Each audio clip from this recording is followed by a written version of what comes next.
Welcome to the 16th video in the series, Foundations of Communist Organizing.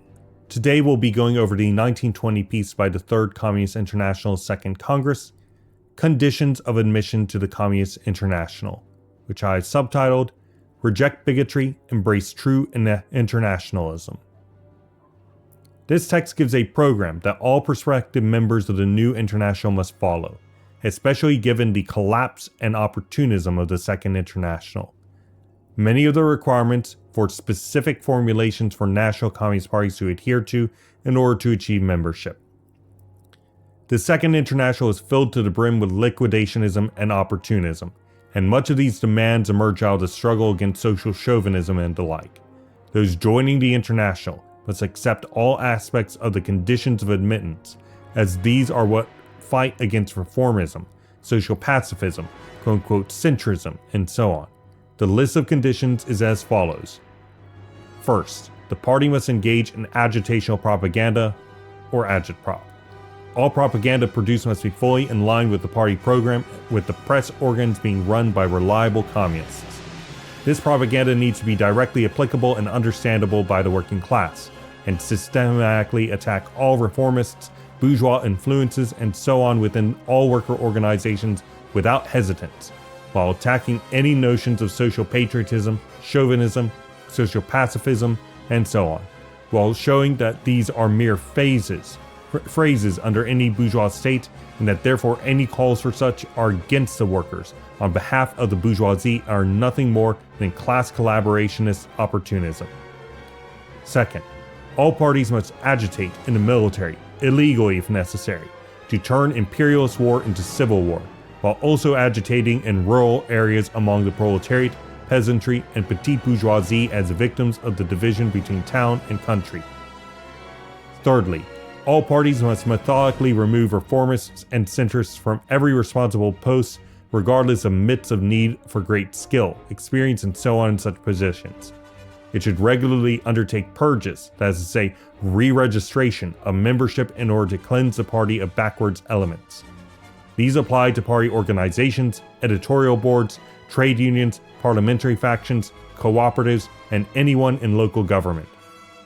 The party itself organizes within all such worker organizations and beyond, and agitates towards communism. Within that agitation, they need to reject calls for quote-unquote left unity, exposing the treachery of social chauvinists and quote centrists and the like. In addition, communist cells within these organizations must be completely subordinated to the party as a whole. Ultimately, the aim is to create a union of unions, while supporting all forms of direct economic struggle carried out by the proletariat. This industrial union must be international in character. Fourthly, all parties must create the basis to make illegal action possible in preparation for when the bourgeoisie take off their mask of civility and show their true face. This requires the liquidation of liquidationists, along with organizing on the basis that there is an assumption that the bourgeoisie will make any legal action impossible eventually.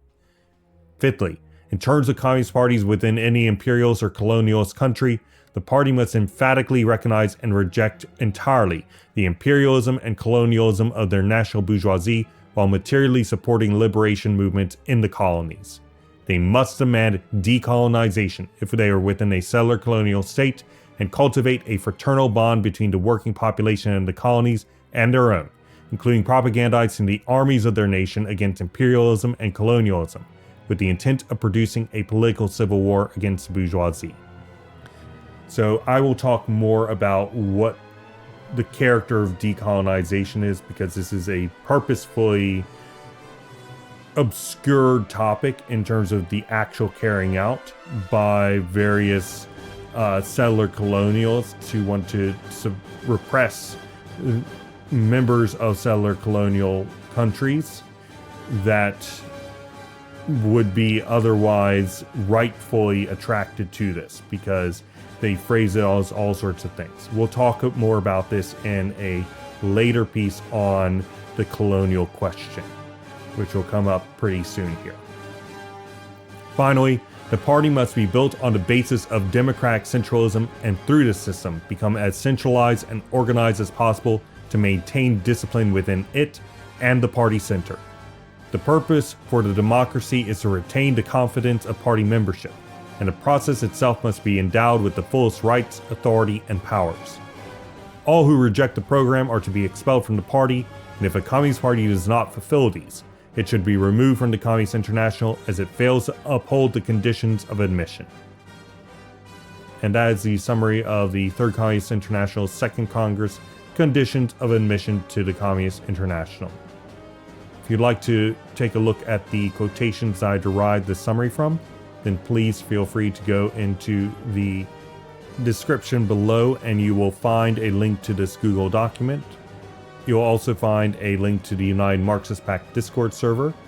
If you'd like to discuss this or any other piece of communist literature or questions that you might have, doesn't matter, then please feel free to join and we would love to talk with you.